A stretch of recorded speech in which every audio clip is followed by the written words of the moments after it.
I have so many parts of this that are interesting to me.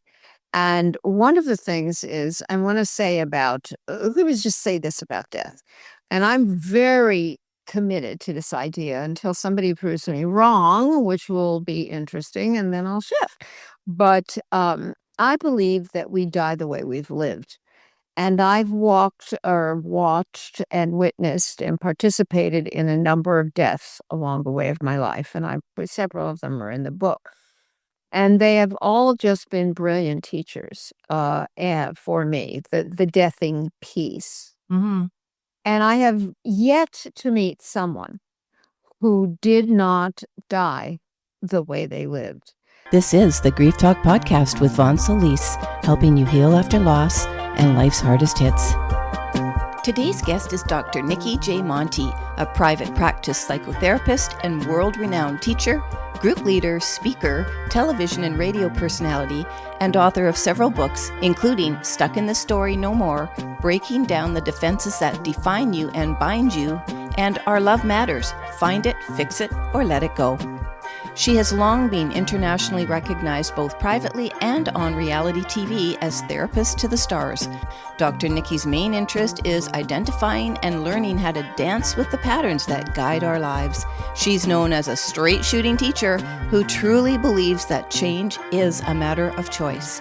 Her just-released book, The Divine Traumedy of Nicki J, A True Grime Tale, is described as a gritty, witty, provocative, dark, sex, drugs, rock the boat cautionary tale about how it's never too late to learn how to love and live. Actually, audience, I just want to let you know, Nicki and I have just met on this podcast episode. I think we've clicked immediately. Nicki, I want you to pop in for my guest. This is Dr. Nicki Monti, and we have a jam-packed episode for you today. So pop in, say hi to my audience. Hi. I'm so excited to be here. Yeah, it's like already we're old friends. So Yes. So just to confirm, Nicki, you're in LA. And so you've been around that scene for a really, really long time. Today, what we're going to be talking about is Nicki's latest book, which I love the title, The Divine Traumedy of Nicki J, A True Grime Tale. indeed. Come on. So, I told you that this was like reading like a movie for me. It was a page turner for me, but also audience just jam packed. Nicki is a psychotherapist, world renowned teacher, speaker, TV, radio personality. You have been a therapist to the stars, author. What more can you jam pack into that life of yours? And you've got a vibrant, beautiful personality. You can't help but love you from the get-go. Yeah. But Well, here's I'm not sure everybody's going to agree with that, but well, I did. I did. Yeah, I did. But here's what I really appreciated. Two things. One, as I said to you privately, I really, really, really appreciate you coming on my little indie independent podcast.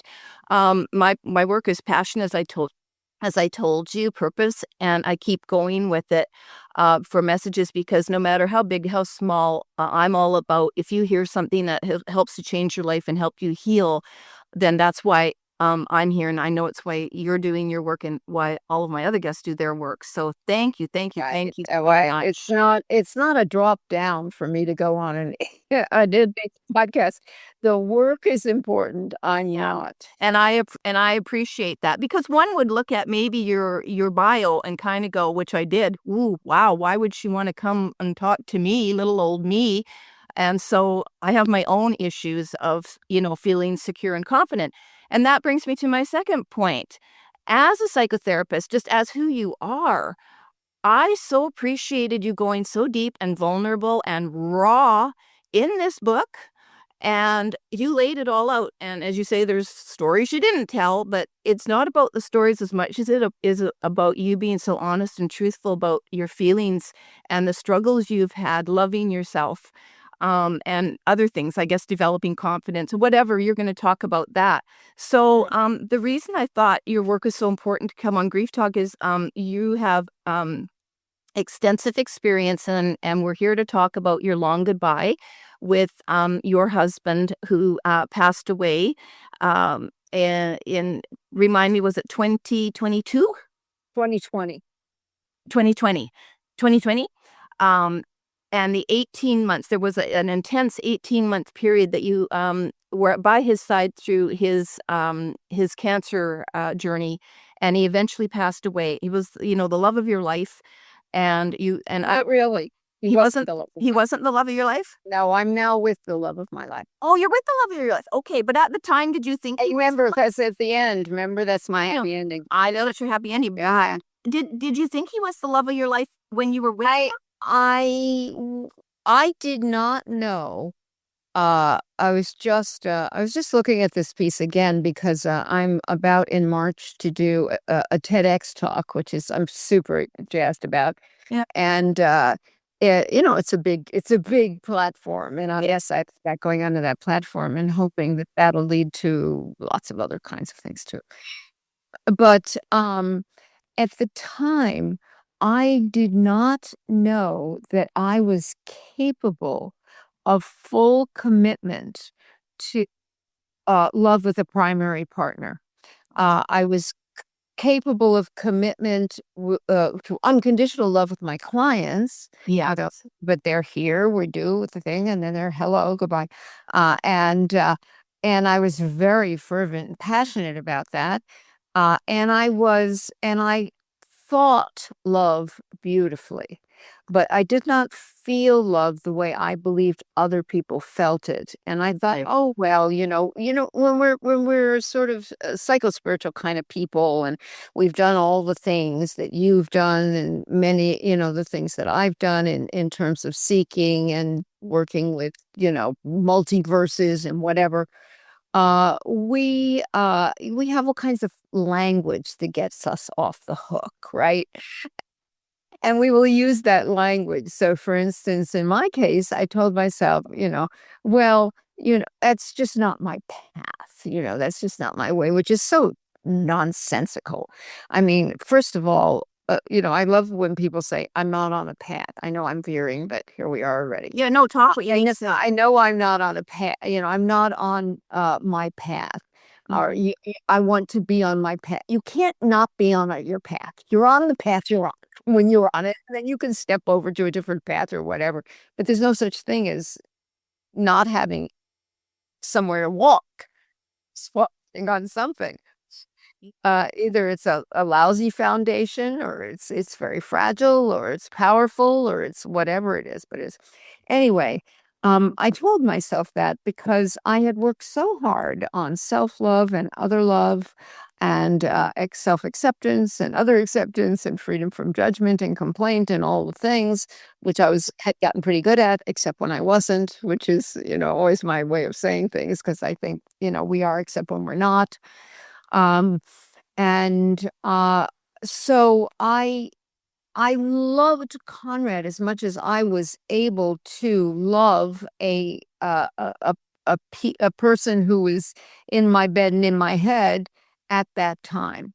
Okay. And but what I've discovered since, which is phenomenal and shocking, is that there was that other piece that was able to feel it in my body too. And I've been very embodied for a long time. I'm glad you said that. I'm glad you set the context for that, because part of this talk, if it'll work its way into it, I'm sure, is this notion of we think we've got the best we've got at the time, but we're denying ourselves so much, right? And so essentially, I want to get to the part. So we know your happy ending in your book is that you got your beautiful love story and whatever, but having Konrad in your life for the decades you did, and then what you went through with him, set you up to recognize that and embrace and actually manifest into your life what you currently are living. Exactly. And that's what you want to help the folks with. That's right. Okay, so we got that. And so let's turn to it. actually, I just want you to start where you kind of want to start. I know that you love talking about and are here to talk about the long goodbye.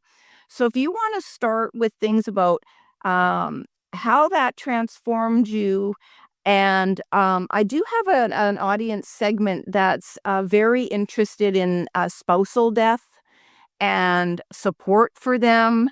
And so if you want to just start wherever you want to start, I'm here to just listen, Nicki. Okay. Um, the I have so many parts of this that are interesting to me. And one of the things is I want to say about, let me just say this about death.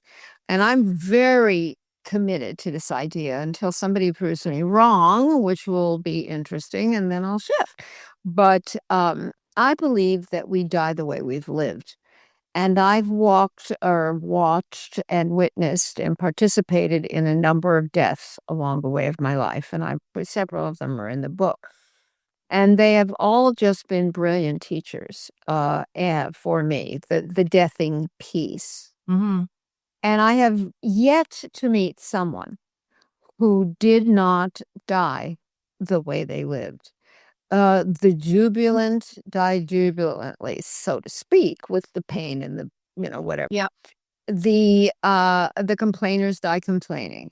The people who isolated and didn't let love in die alone or lonely, even if they're not alone. And it just is over and over. And it's been quite uh, brilliant to watch. The codependent people die, worried about how everyone else is doing in the room. It's it's, it's amazing, and I've seen this over and again. Konrad died exactly the way he lived. What was different was me in the experience. And by the way, he was much better at dying than I was at watching him die. He was much better. And at the time I really I didn't want to talk to people in my life about it because I thought that I would go into total collapse. And we started before COVID, and then we were in COVID, and so there was all those layers of fabulosity, with regards to the medical profession during that time. Yeah. So that was interesting. But his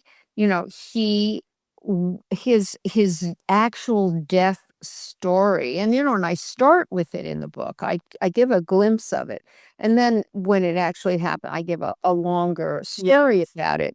Yep. But I mean, it's not a secret. That was the impetus to write the book in the first place, was to deal somewhat with what was going on in me, but also to share about this.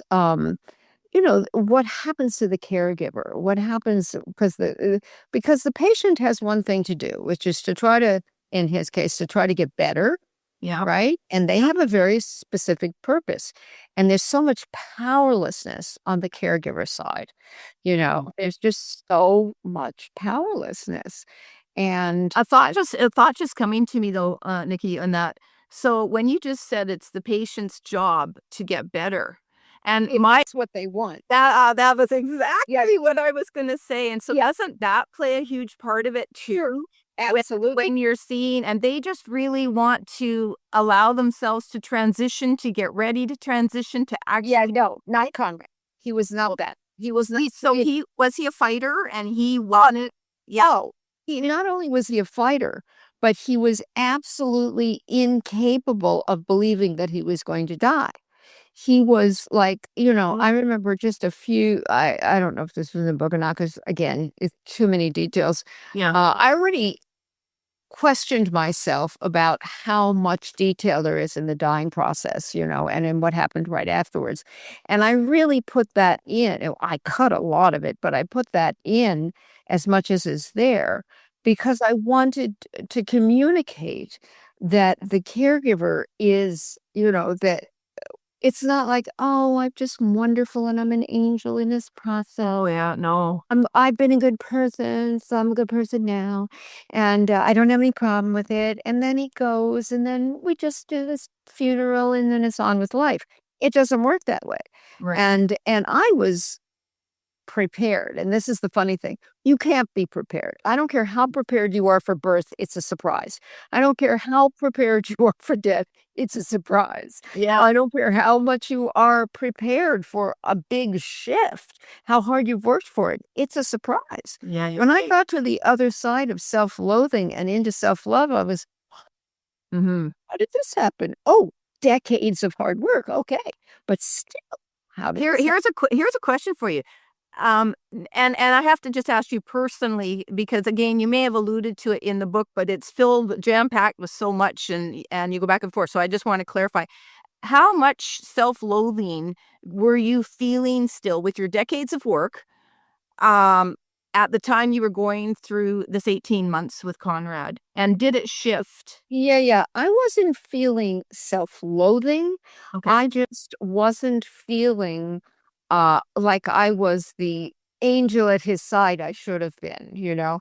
I would confuse the illness with the man. Yeah. He had chemo brain at the same time. Which is very foggy. Mhm. He had some dementia. He started having some, delusions. Oh.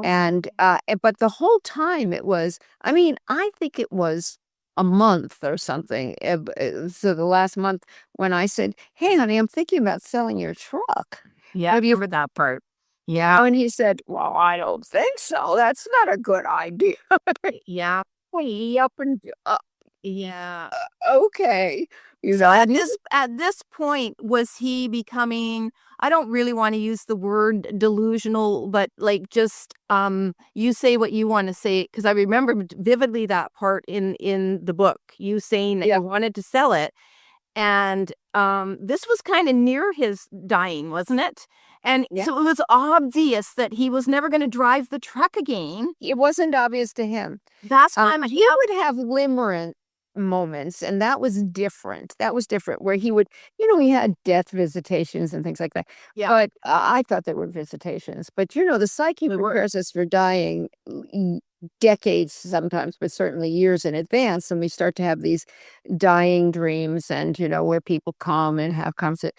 And that's kind of brilliant. But he did not really clock it that way. He was an exterior, he was a historian. Yeah. I was, but not of his own life. And he was interested in what was going on in the world, not inside himself. And so we're very different in that way. I was like, whatever. And I was all about the inside. So, Yeah. and then we met somewhere. Well, I met him You met him where you needed to meet him. where I needed to meet him. But that was one of the frustrations. So I was carrying, from my point of view, I was carrying this. Not only was I dealing with being the nurse I never wanted to be ever in my life. I'm very empathic, and I feel they describe their pain, and it goes through my body. But I also just didn't. I'm needlephobic. It was never a good thing for me. So, but here I am, and you do what you're supposed to do, what you have to do. Yeah. And I wanted to do it well. I wanted to be, and I had a lot of frustration with him over the years, and so now I wanted to drop that, and I wanted to be fully present. Mhm. And I was, except when I wasn't. And I had this brilliant friend that I talk about and a mentor in the book. Now she's dead as well. A couple of years ago she died. And that was her main thing in life. She'd been a psychotherapist a long, long time ago, but she was a high intuitive, high intuitive. And she was, she was far seeing and would see places she'd never been to and describe them absolutely. But that was her whole thing, was walking people into death. They would call upon her to work with them and so they were transitioning beautifully. But anyway, I called her, and you read about this in the book. Her name was Carolyn Conger. She was extraordinary. And she said, but also very practical in her way. And I said, I want to be better. I get mad at him and I yell at him, and then I feel terrible, and I want to, and I'm good a lot of the time. I'm a good girl. And I said, but I want to be better. And she said, no. Absolutely not. Have the relationship you've always had. And what I heard her say by that was live until he dies. Oh my Do not God. pretend to be something that you're not, and it's not real. Be real with him. And so, funnily enough, as soon as she said that, I chilled out.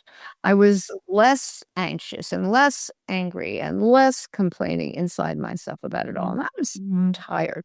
I was running my practice. I had shifted to Zoom because of COVID, which was a blessing for me. Yeah. And I was, feet away from him at all times. And I was, uh, I didn't sleep for basically 2 years. And so I was I mean, you know, more or less.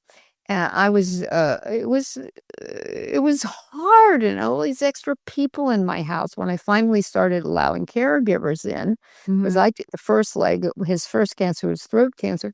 And then I brought people in for the other cancers. It was just I couldn't. It was too much. And it was right to bring people. So one of my great transformations, one of the great gifts he gave me in his dying process, uh, was the ability to really receive help. Really receive help, because I had all my life been the I got to do it myself girl. And I'm going to make it all work, and I did very well doing that, but it forbade commitment to deeper love.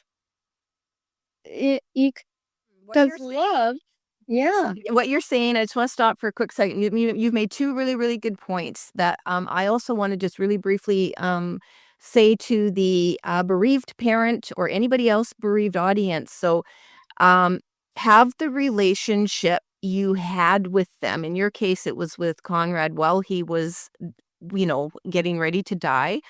But also, we can beat ourselves up with all the things you just talked about, mad at yourself as the living caregiver. So we can feel all those things when our child has died for years and decades. But when I read that in your book, now I'd already started to kind of forgive myself, and I am a mom, but for years and years and years, I lost my daughter audience to suicide in 2005 when she was 22. I beat myself up for being such a bad mother, right? You can't have been a good mom if, you lost a child to suicide. And so anyway, fast forward to what you said, I was like, wait a minute. That's probably why she chose me as a mom and loved me as the mom. All the craziness. Like, right. I didn't do anything wrong. I was me. And so thank you. Thank you, Dr. Nicki, because that's a huge piece.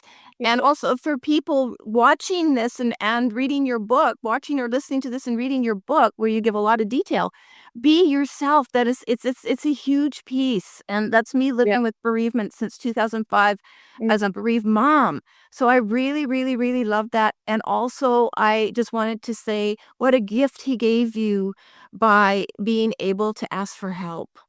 Yeah. That I was able to ask for help. I know. It was amazing. The funny thing is, and I think it's I think it's a riot in its own way. I find a lot of humor in the dark, but Yeah.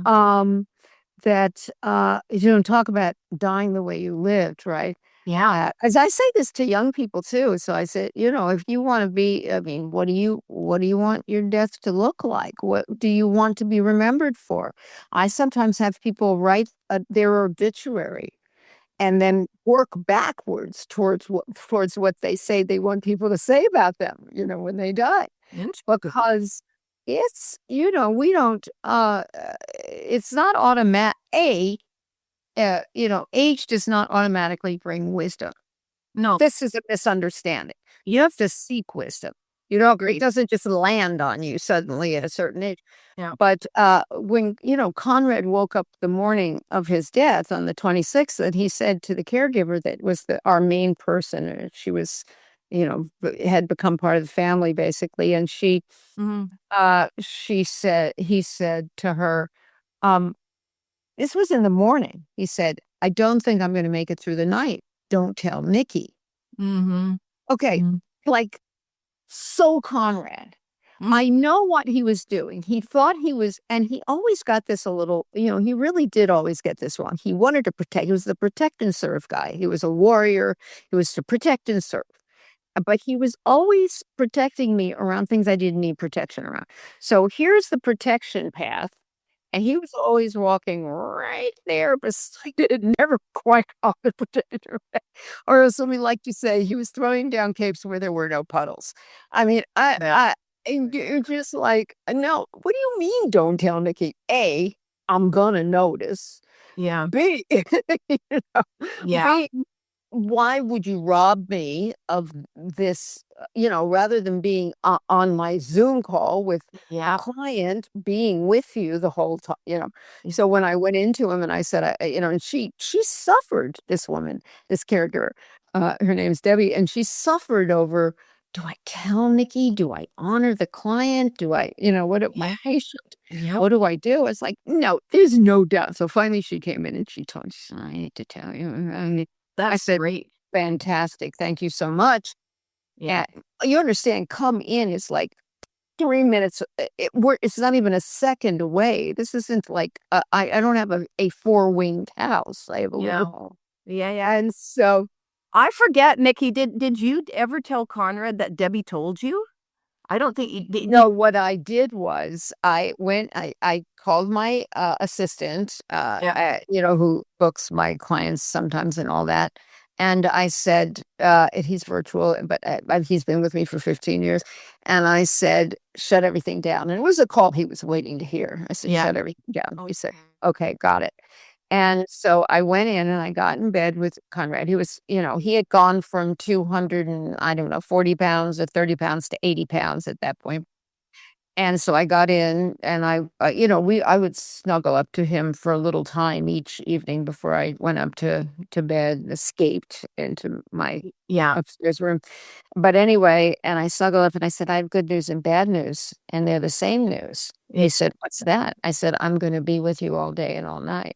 He said, oh, and he gave this little smile and he said, oh, that is bad news. Yeah, I remember reading that you said that. What a brilliant way. I'm hearing, and tell me if you're actually delivering this as a message or not, or it's all personal decision. But I personally would want to know too. So if anyone's watching this or listening to this and, are struggling and has a caregiver and your whoever is passing has said something like that, but don't tell them. I would want to know too. Yeah. Right? Most people are not that aware. I mean, here's a guy who protested the whole time and he's going to be driving his truck any minute, and he was so perky with other people. And so I don't know even that people knew I mean, I told them, he is, Yeah. all along the way.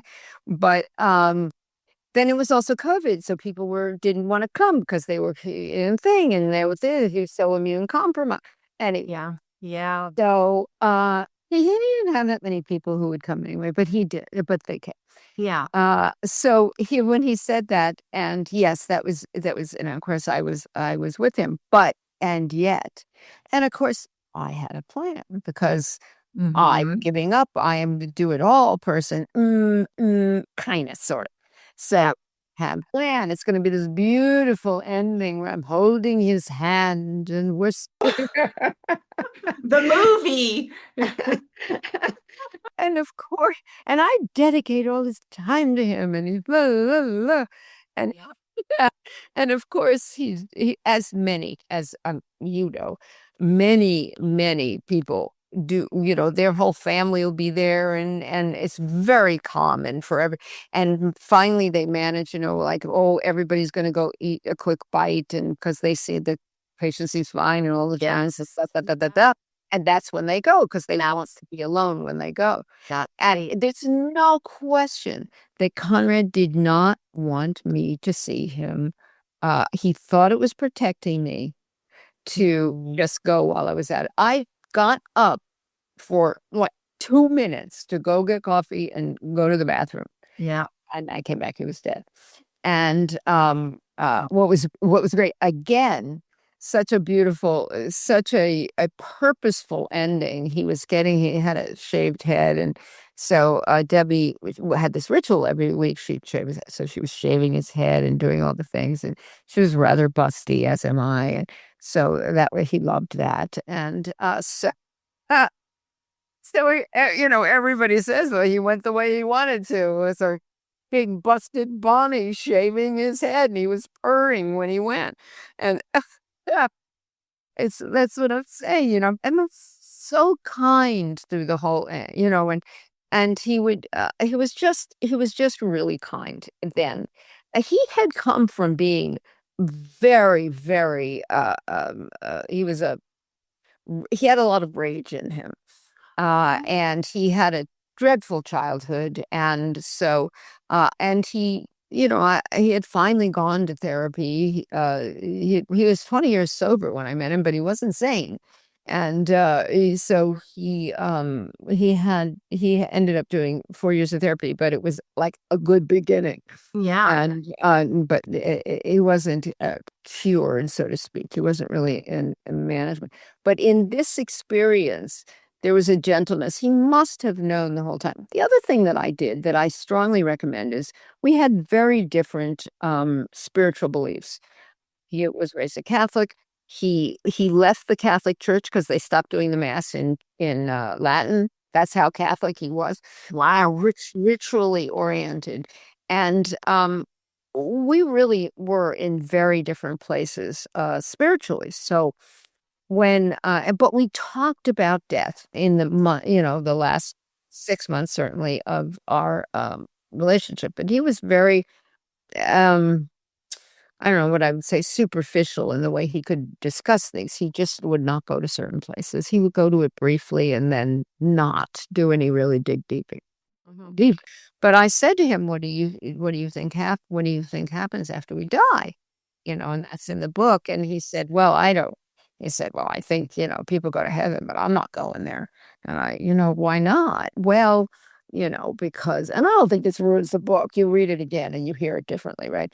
But he said, well, I've just done too many bad things.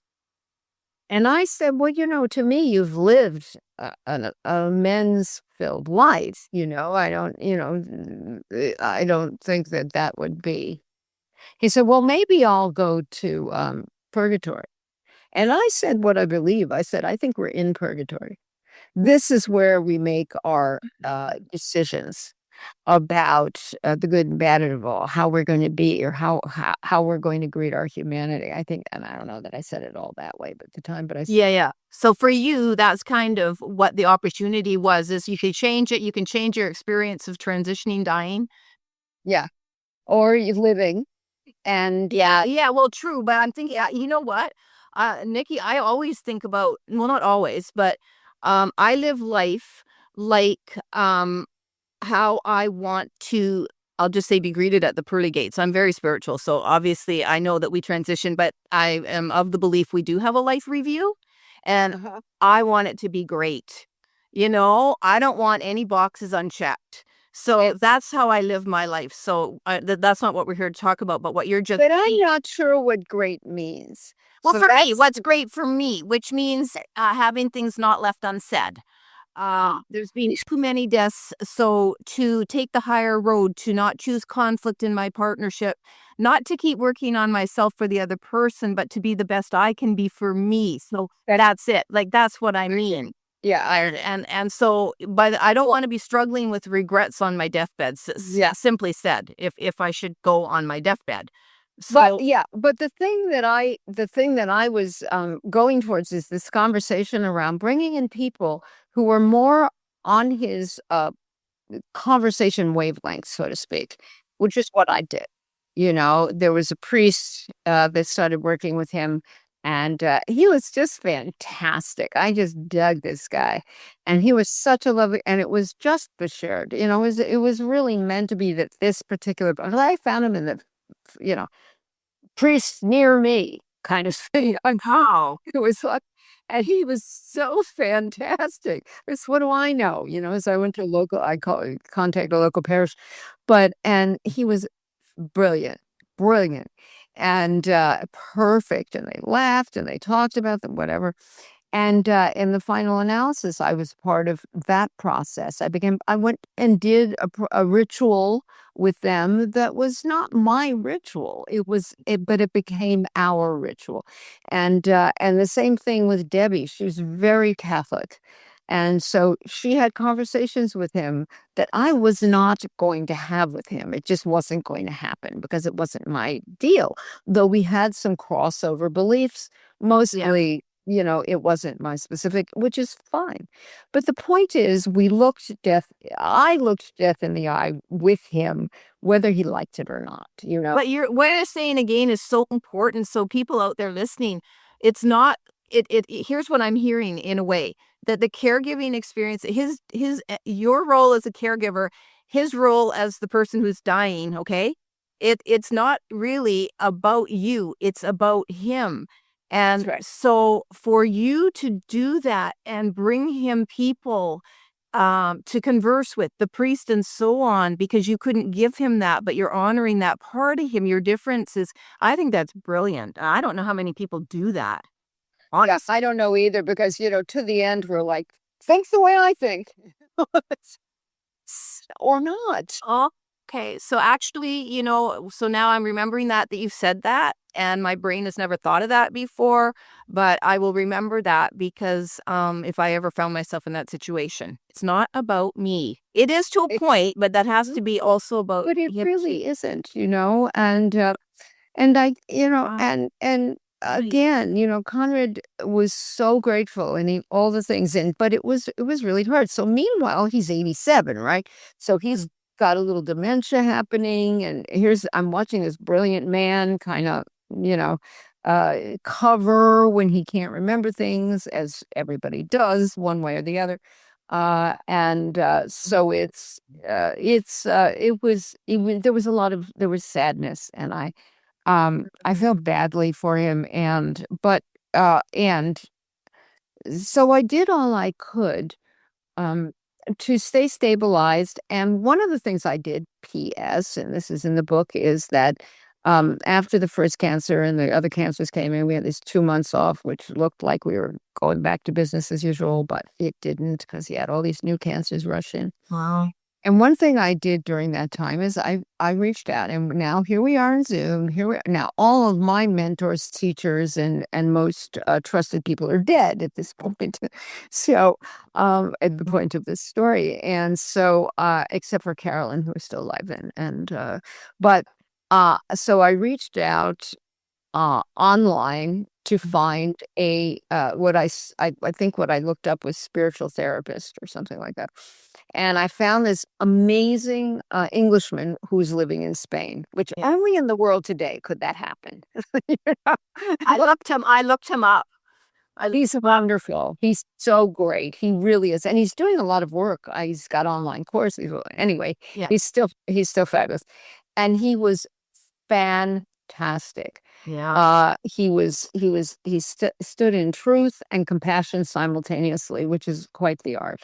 Yeah. And so I was having help with that, Yeah. the whole time as well for I think the better part of a year of that 18 months, or maybe it was 10.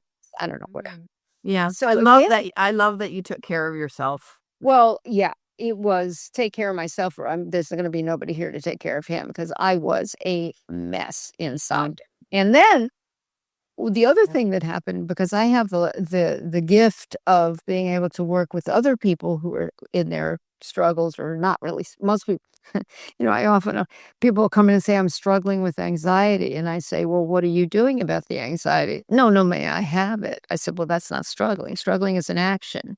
If you're not taking any action towards it, you're not struggling. You're just giving it to you. But anyway, so I had, in order to work with others during that time, in the center of feeling so depleted and powerless and all the things we feel as caregivers, I had to jump over those feelings in order to do really beautiful work. And I actually think my work soared during that experience. Wow. So soared in terms of flight, not in terms of pain. Yeah. Yeah, no, I got it. Yeah, yeah, for sure. No, I know. Words are important to me. Sword, flew. But wider hill. So I had to, because if I was just otherwise, everything would have derailed me. And then it's not about the client or the receiver. It's about the giver, and that's not a good Yeah. for anybody. And so it was really an extraordinary transformational period. The other thing that happened, Mm-hmm. that because I do believe strongly, as you know in the book, is that we have exactly what we intend to have, whether we know it or not. Yep. And that if we don't know we intend it, this is the first thing to know is we have created this, or co-created anyway, with the universe. Totally agree. Totally agree. So there was a point at which I decided, I mean, my house was just trashed. I had so many terrible things, really, during, rats and Yeah, that was harassing things. And it was just like, oh, for the love of God. And it was interesting because I had these rats, and the rats came when Konrad got sick, and I did not finally get completely rid of them until he was dying. I mean, Yeah, that was you talk about that in the book, and how you ultimately had the garden all ripped up and the wall built and all that. yeah. But do you here's a question for you. Do you think well, what were the rats a metaphor for you, or were teaching you? Because following up on your creation, right? Yeah. Why would you create the Well, rats? first of all, there was synchronicity, which I think is a really important concept. People say, oh, it's just coincidence. Well, coincidences, two incidences happen at the same time. It doesn't mean there's no purpose in it. There's purpose in it. So in a more elegant way, we call it synchronicity. And synchronicity is a conversation about, to me, is a conversation about the universe reflecting the collaboration that we have with it. And that there is a procedure, a plan, a map, a diagram. We don't know it. We don't have we're too small to know it, but there is one. And so, and a reflection of ourselves. So if we're surrounded by complainers, guess what? We got to look at the complainer in us. If we're surrounded by kindness, we get to look at the kindness in us, whatever. But so the rats were, for me, the metaphor of the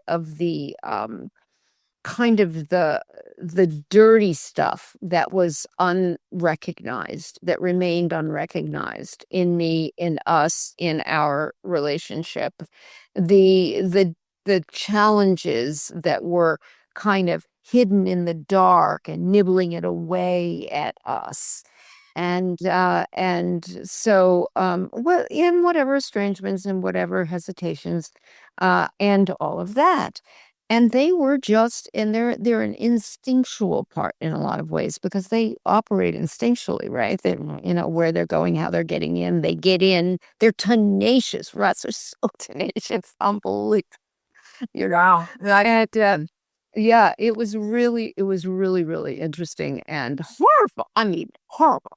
Yeah. Rats. Who wants a house of rats? No. Right.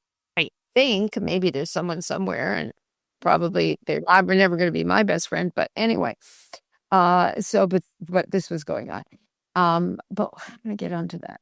Well, we were just talking about that, but that's a little bit of an aside, but you can read all about that in Nicki's book, about the rats, because it But the sounds things, and how things reflect us, and I know. So at one point I was like, this house is a mess. I mean, everything is just horrifying. Also, Konrad was a hoarder, so that was not helpful. He called it collecting. Yeah. I wasn't collecting. It was hoarding. Yeah. And so we had a garage floor to ceiling filled with junk. So anyway, I said, I've got to, everything's been ripped up. I have I financially just, this is killing me, because I had a long-term care policy, but it didn't kick in for 5 months, and it was all out. Everything was out of pocket. So finally, I was getting myself financially a little more on my feet. And I really wanted, as I said, I looked up spiritual muralist, and well, in LA, there's so many beautiful artists in LA. And I found this fellow, he was so perfect for me.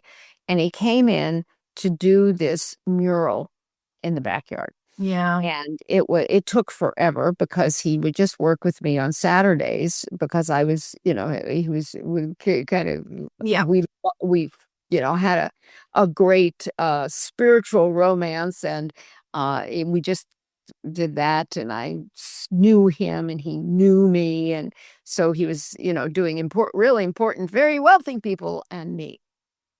Yeah. I've been very blessed that way. So, but he was doing it slowly, and he was doing all these. It's a beautiful mural. It's got all the symbology and everything.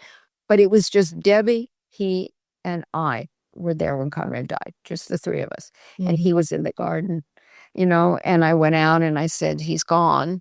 Yeah. And he said, "It's sad." Mm-hmm. And then he went back to work. Yeah, I remember you writing that, and really believe that I've read decades ago that we have different exit points that we can choose, and the one that we do choose, it is of our making.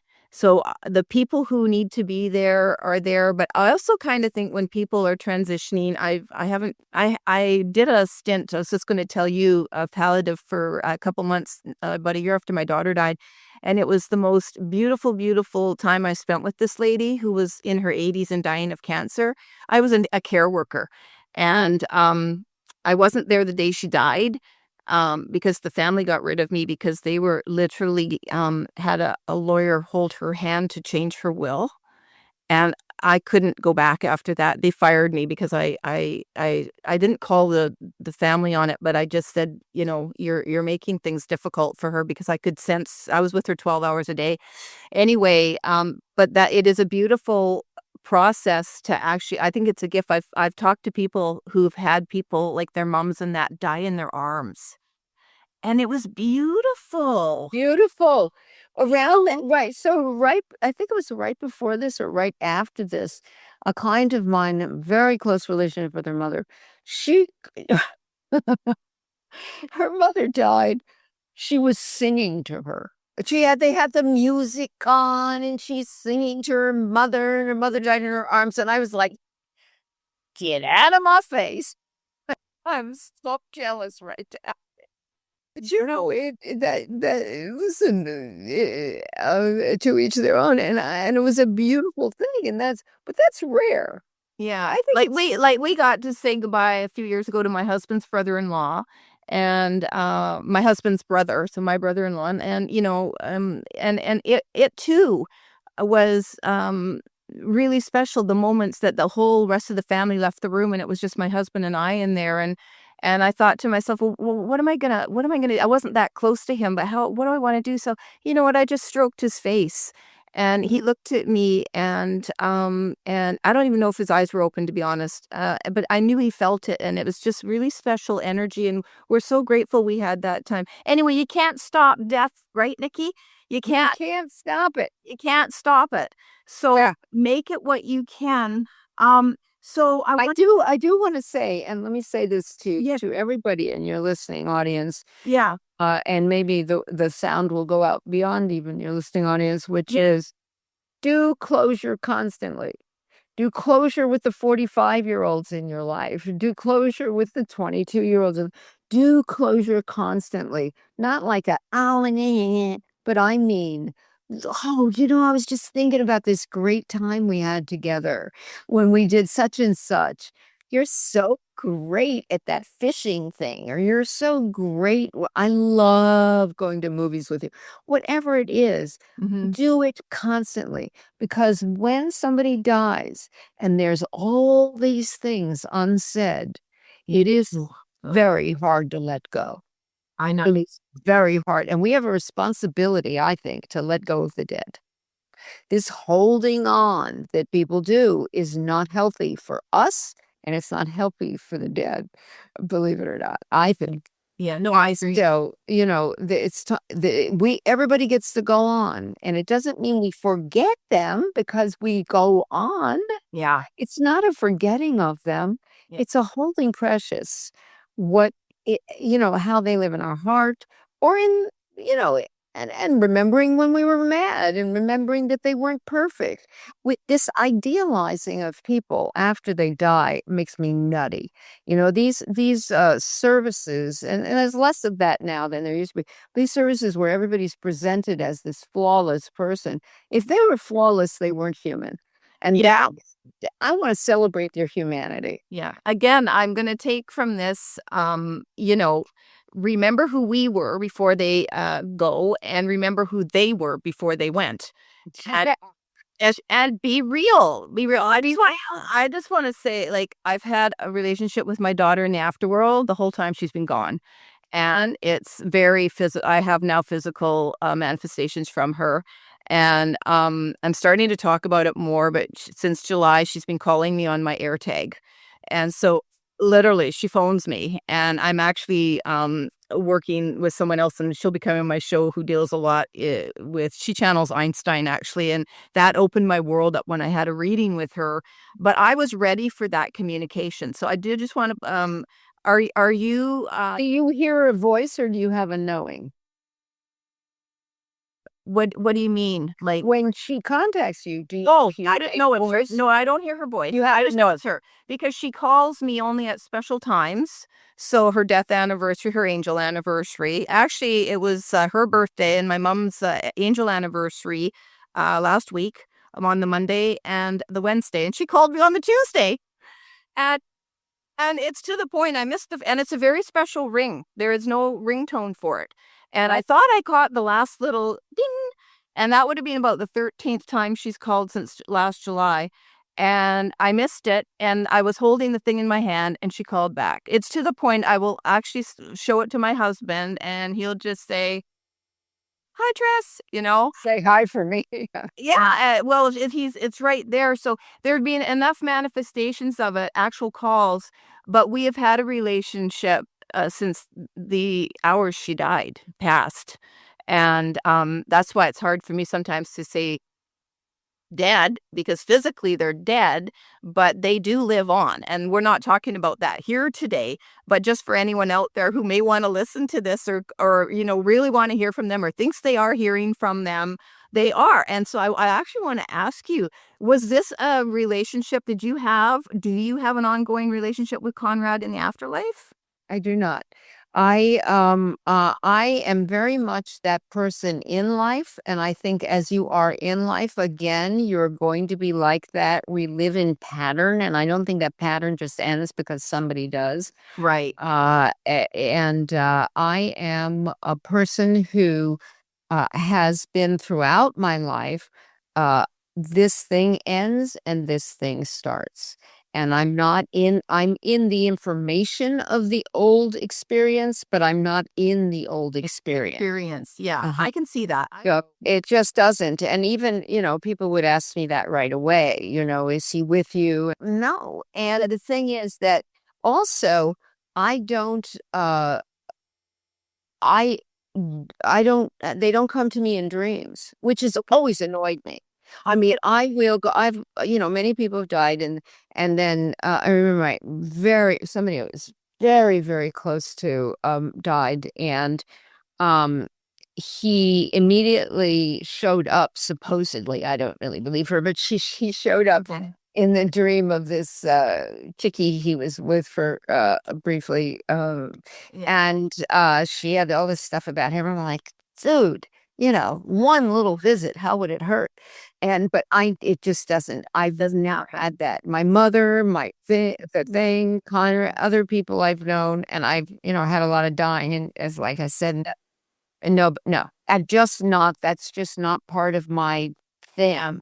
And I accept that as a truth. Well, not everybody needs to have that or wants that relationship. I don't have my mom come to me. I don't have my dad come to me. Like, she was the important relationship, but she is my guiding light through this incarnation. That's terrific. to teach me, Yeah. the things I need to learn and pass on. So I feel very, very blessed. Okay, moving on. Nikki, is there anything else you want to say about that 18 days? Because I did want to go into a couple of questions for you. Years. I'm sorry. Did I say days? Sorry. It's I meant okay. years. It's okay. I did want to sort of say what I got out of it in reading your book and in listening to you, that marriage, that partnership was pivotal to take you where you are today, Absolutely. at which we're going to be talking about, because a large a part about what you I think we're here to learn, if you say this, was about love and learning it for yourself and how powerful it is. You say it is the most powerful force in the universe, and it's so. Yes, I do. If that was one of your major lessons you put for yourself, if you believe in lessons, but came here to experience and then pass on as a major teacher of that right now. And so I'm hearing that it kind of came to you to a head, if you will, most powerfully through losing Konrad, through going through that journey and losing Konrad for what you had with him. And in your case, you're super lucky. I mean, lucky to have found your true love. Yeah. I felt my true love because I said you wanted that because I prepared for that. Well, prepared, So did you want it? You prepared, so that must mean you wanted it, right? yes, but I mean, I'm prepared for real. So, Yeah. w- I was on a date with I dated briefly before I met Tom between, when I started dating again. And I have been a minute, obviously, since I've been on the market. Nothing had changed, right? Yeah, everybody else the same, but I had changed. So anyway, I was out with this guy, very nice fellow.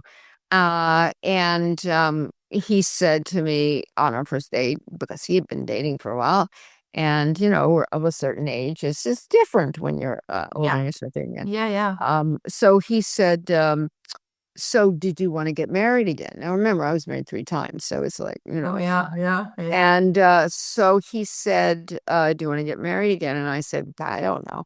And then I heard myself say, I do know I want one more great love. And so that came out of me. And I often discover myself through what comes, out of my mouth. Yeah. So, and the thing is that I had opened so much to vulnerability and accessibility and learning that asking for help and allowing it and accepting it. My intuitive faculties, which had been very well developed when I was young, and and then developed very formally with a teacher. But my intuitive, I was on fire. I mean, on fire. I was in such a level of intuition, not where I am right now. I'm intuitive, like in a normal way for me, but I was like, I was full out. Yeah. And so that had happened during this. I was just all heart and soul and intuition and all of that. And but what Conrad had given me and what I knew he was giving me the whole time was absolute and complete love. Yeah. I was his world. And it's, there's a double-edged sword. To be someone's whole world is a double-edged sword. It's a wonderful thing, because I certainly didn't get that from my family. And so that piece got really healed for me, that, I could deserve this maybe. Yes. And without working so hard and trying to people please and making everybody feel good. No, things I was doing. Yes. However, he just gave it to me right off the bat. I mean, for him, I was it, and he knew it the instant he met me. Yeah. And so, well, I mean, maybe he loved me enough for both of us, kind of. But that did really shift me. We had a lot of other issues and a lot of, it was not an easy marriage at all. And not a real partnership in a way. For me, for him, it was. But you're saying something really important right there too. Just, there are people out there, and I'm going to say a lot of people out there, that what you just said, it was a full partnership for him, but not for you. That's right. I had a lot of things that I imagined and hoped partnership would be, but you see, I wasn't allowing that anyway. That being said, there were things he just could not give me. It was Exactly. very secretive. Yeah, and I was just gonna sit here and go, yeah, but it's not always about just us. And so then you said that, and that's so true. And so I think, and we're gonna talk about this because that shift to opening yourself to love, because love is like, I mean, just you have to be so vulnerable, right? So open and ooh. And we're not here to talk about your early beginnings, but you had quite the beginning. Basically feeling abandoned and literally abandoned by your parents at a very young age, and folks get the book to read all about that. But would you say, Nicki, that uh like people are really afraid? So like I want to ask, what I want to say one thing to you, like this business of Konrad being able to love you so much and you not being able to receive that, despite all the differences and the problems and this, that, and the other. He wasn't the right partner for you to obviously share this a full, complete two-way street like you have now with your current partner. So it's a wonderful thing you're experiencing, and I'm going to wager that not a lot of people experience it. I don't know. I don't think so. Not because my job self-selects. The people who experience it are not sitting on my couch, you know.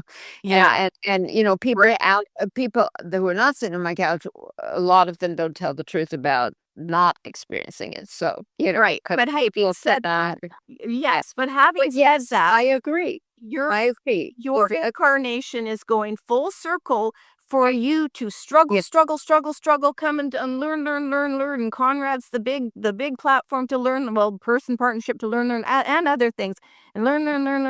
And then bam, you get rewarded. That's what it feels like. It feels like, know? and I hate to live. I'm not, you know, I don't. But the punishment reward system doesn't work as a thought for me. Yeah. Because it's too. That's the term I use. No, But no, I you agree with you. manifest. I But you agree with manifest. you. And I have even said that though. Yeah. Oh, this is my reward after all the struggle. PhD, you passed your PhD. Yeah, I've passed it. Well, and so But when it's, we true. come learning these life lessons, and then we're in our school, and then we are in our high school, and then we go to get our college, and then our master's, and then our PhD. If you do it all right and get all your lessons and everything, you should be manifesting what you really want. But I don't know. Here's an interesting piece. I think it's interesting. So there's only one thing that Tom and I are cross swords with. I mean, we're different, of course. We're different because he's a researcher. He was a lawyer, and he's very. But he said, but there's only one thing where we cross swords, and it is unfortunate. And I have not enough management over this particular piece, which is about technology. So he always tries to help me, like, get these podcasts set up and things. And invariably, because I switched computers and facilities and whatever, I just get it wrong. And when I get it wrong in this particular case, I get frustrated. And no matter how lovely I try to be about it, my energetic reads, it's not. And then he feels blamed, I'll say it that way. Oh, I'm not sure if that's quite the right word. And then he gets hurt. We're very open. We're emotionally honest with each other, which is the difference. And we take our own rap always. oh, that's good. Part of this. That's Always. good. Always. And that is fantastic. And in this case, sometimes we have to figure out. So he said to me today, because I had a thing before this and I just could not get it. I couldn't get on it. It was TV. So there was like, no, we couldn't even. So, but I mean, I did what I did, and it was just, I just wanted it to be right, and I tried. He said, "Well, it really hurts, and so what I'm going to do is I'm going to make a commitment that I will not help you on the computer unless it's the day before, Okay. so that whatever happens, we have plenty of time. We can figure it out. If we don't figure it out, we don't figure it out." I said, Okay. Yeah. "That makes sense." And we had to figure it out. But in that moment, this stuff comes into me like, I'm going to screw this up and it's going to be terrible. And You say, you never really, let's move into that a little bit. You never really get rid of who you really are inside. You know, do you yeah, like, well, I would say it differently. I think we are our organic voice. It's like I've been talking a lot about what I call um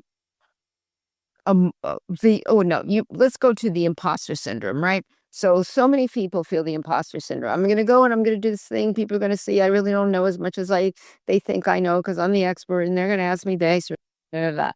But in general, people have this sense of imposter syndrome a lot.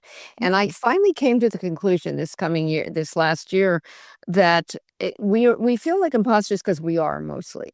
And the way we're imposters is not the way people think of it. It's not about facts and figures. It's about the fact that we were born with this organic voice, and it's a true voice. It's an unself-conscious voice. We have a baby in our life now, a grandchild, and it's that baby doesn't care anything about what we think. That baby is crying for things and giggling for things and peeing when he wants and doing all this stuff and telling us he's hungry and he's put wishing you know it's all exciting, and he's staled about the whole business. He's not thinking about us, and he has no self-consciousness. right, We lose that voice at some point. We lose it sooner right, than later, or later than sooner, depending upon what's going on in our house, in our community, around the globe, all of those things that are impressive on us and impressing. And so we lose that. So the further we are away from our organic voice, the more of an imposter we will go through the world being. We will have to make it and fake it, right? okay, We will have to convince and control. We will have to do all those things in service of me getting you to think a certain way about me, you know, as opposed to me being interested in who you are. So the closer we get to the organic voice, the less of an imposter we feel. I do not have imposter syndrome at this point in my life. I right. don't. Me either. So, This but is it. I've never. What did I? Yeah, yeah. And you're seeing me. I'm gonna go to the kitchen and go to for a tea, and then out with my sister this afternoon. Yeah. Gonna be the same person, Right. and I know you are. So, but I've never heard it expressed as an organic voice, and I do love that. And this really ties in, as we move through this, to emotional inheritance, and time does not heal all wounds, which people think. No, you've got to. What's what you're doing with the time, dudes? Awesome. But this organic voice, I just want to talk about that a little bit more, because I think when I read your book, I was always mindful of the little girl in you. Always. And just knowing, so there's a little girl in me, Mm-hmm. who grew up with a lot of trauma, a mom that tried to commit suicide 5 or 6 times by the time, I shouldn't say commit, no, tried to end her life by a suicide 5 or 6 times by the time I was 10, and I was third of 4 kids. That's a lot of trauma that never got dealt with. But that I wasn't here to struggle with that in this incarnation. I that wasn't the thing. So I always just put it away. But that would have done like you being abandoned. You were sent off to boarding school at what, 8 years old, was it? 7? Under 7. I was under 7, second grade. And I might say to you, but I will say this with just, pretending the mass meses. Well, who would the mainstream would go, who would send their kid to boarding school at 7? In fact, the rich and the wealthy, well, that's the same thing, who would do that?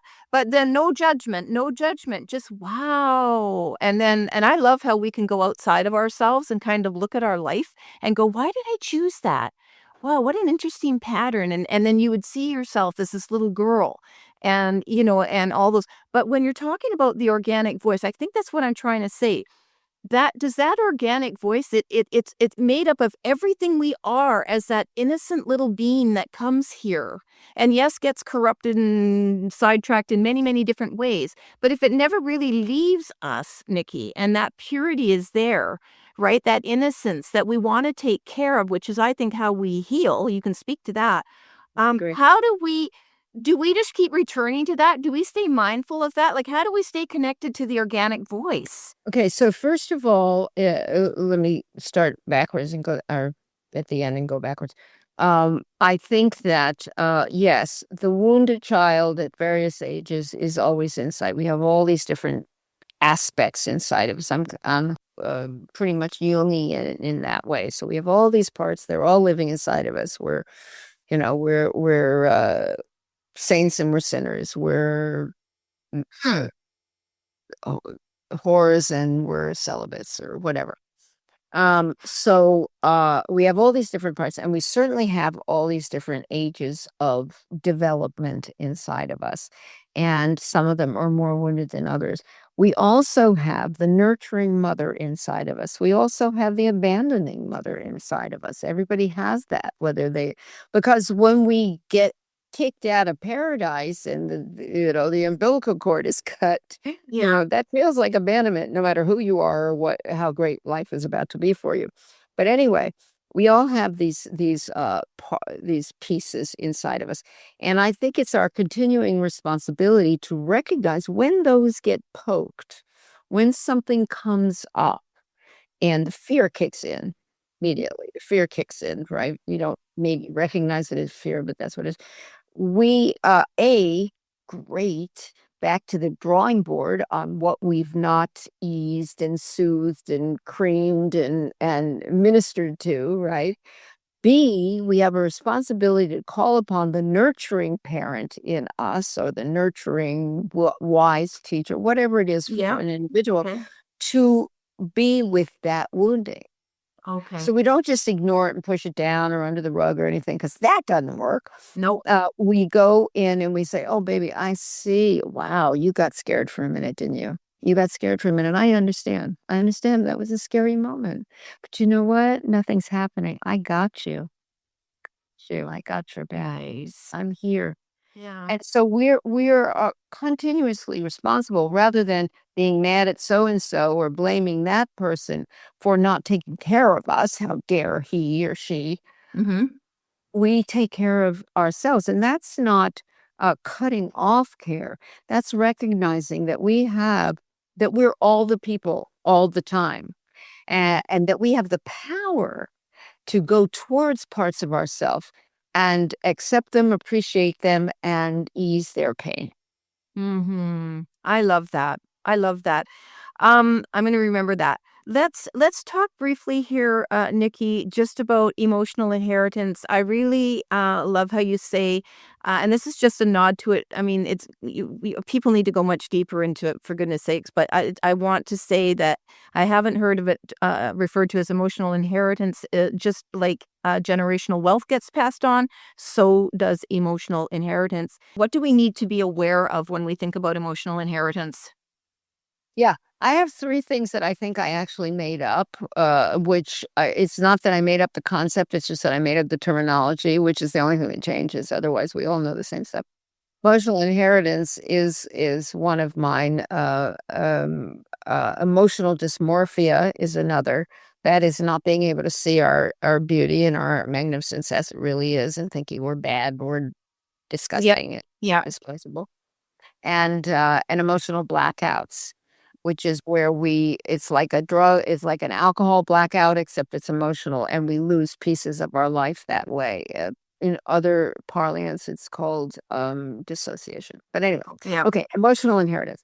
So we have, I think, not only patterning, children learn 3 ways: by example, by example, by example, but we have not only patterning that we see, but I think there's emotional experiences that come down into the blood and bones of us from both sides, the matriarchy and the patriarchy of us, as it comes down from the great, great, great, great, great grandparents and all of that, going all the way back.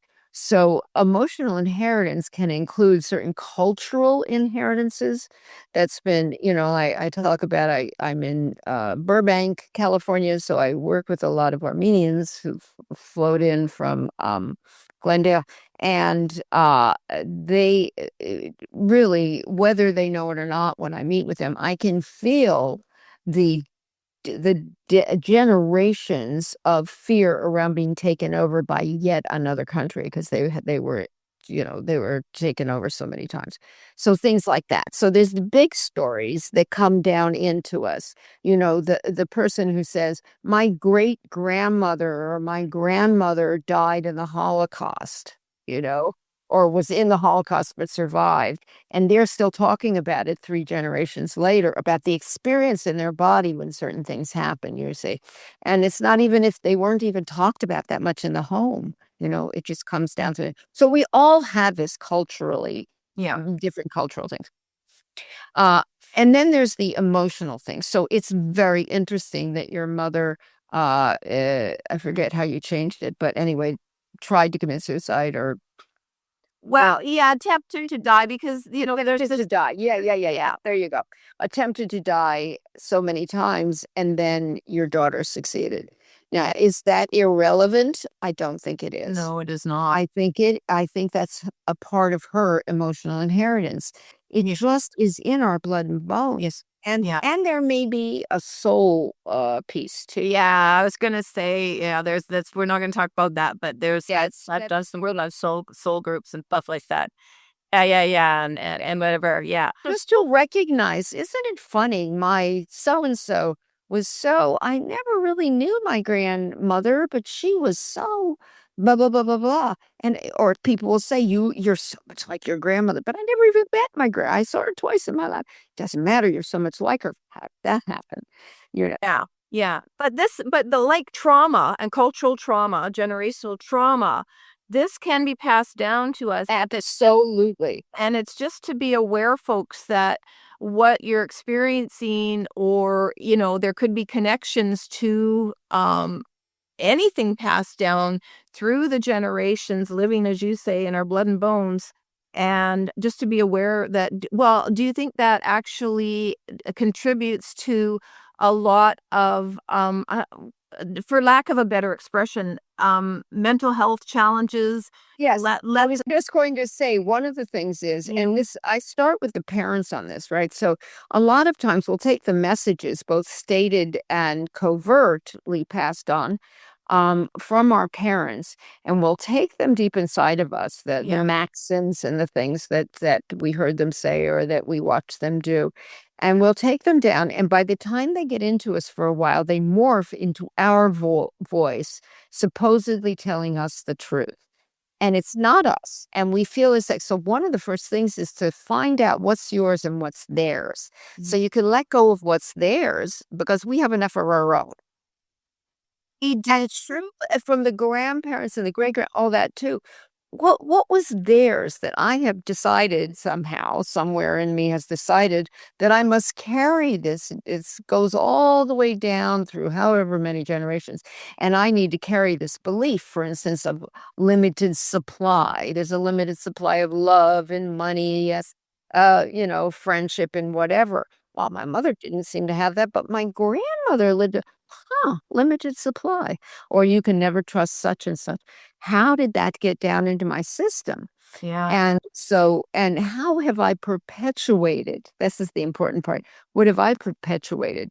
Ideas, feelings, thoughts, doings that were not even mine, but how am I perpetuating them? Because that's the first place to go. How do I stop perpetuating old, stuck ideas that shouldn't, and they don't benefit me, and they ought not to belong to me anymore. Yeah. So, moving to wrap this up, because we could talk forever, and like I said, there's so much jam packed in your book, but it's filled with just stuff like this, what you're talking about, that make you think about your own experience and stuff.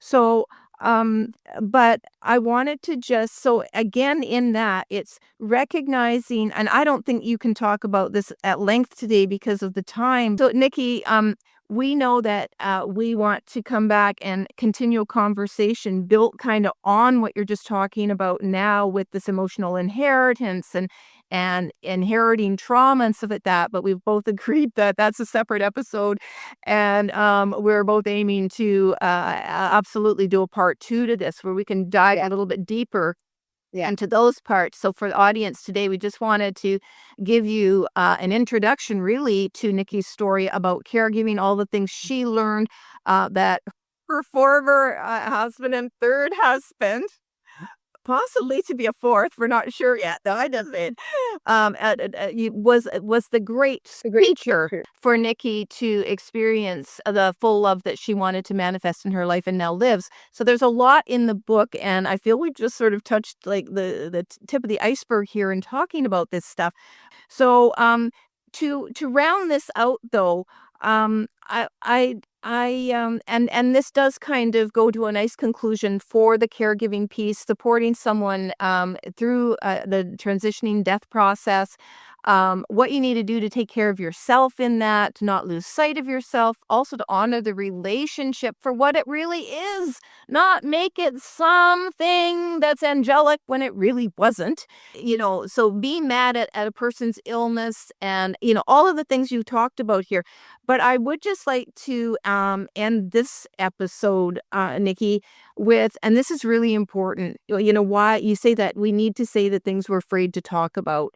And this kind of we really have to do a part two, because we have to go through all the trauma and all the other stuff and all of the defensiveness that you say is the number one block to intimacy, so we can experience full love. And that is an episode all on its own. But for today, rounding it out, is there just a couple things you want to say to encourage people to really say the things you really need to say? And that's part of the closure piece you talked about earlier. Well, so let me say a couple of things. First of all, Yes. since we're going to do a second episode at least, who knows, we maybe talk to each other for the rest of our lives. But I would encourage listeners as you listen to this to throw some questions in your comments, and maybe we can answer them. Yeah, and come back. So that would be very cool. Second of all, uh the book is a lot funnier than we are when we're talking about the book. I mean, at least I'm told it's funny. It's because here's my perspective. Take the work seriously, the work of change, the work of love, the work of connection, the work of parenting, the work of partnering. Take the work seriously and take yourself lightly. Because if you drag yourself through your life, oh, it's a change, huh? It's so bad. Who's going to do that? I mean, no. So there's a lot of laughter that wants to be included amongst the tears, because all the feelings are relevant to change. All the feelings are relevant to change. So, and I would say for most people, give yourself more credit than you're giving yourself now. Oh, that's too hard. I can't do it. Sure, you can. Yeah, sure you can. Yeah. And also, courage is asked for. Now, courage is moving forward in the face of fear. It's not just, if there's no fear, it's not called courage. It's just called moving. So, Okay, I like that. courage is moving forward in the face of fear. So, and what is the worst thing that could happen if you look the dragon in the eye? Yeah. What is the worst? As it turns out, when we look the dragon in the eye, the fire really does go away. There might be a moment of fire, but not much, because we step into our power. And power is in telling the truth about yourself. Yeah. How you think about ourselves is not about blaming the universe or others. Power is about claiming responsibility for our choices. And again, it's not about blaming even ourselves. It's just about claiming responsibility. So that requires truth telling. And we are getting so far away from truth these days in the world that is fake everything. It's really hard. But, be bold, be brave, be powerful.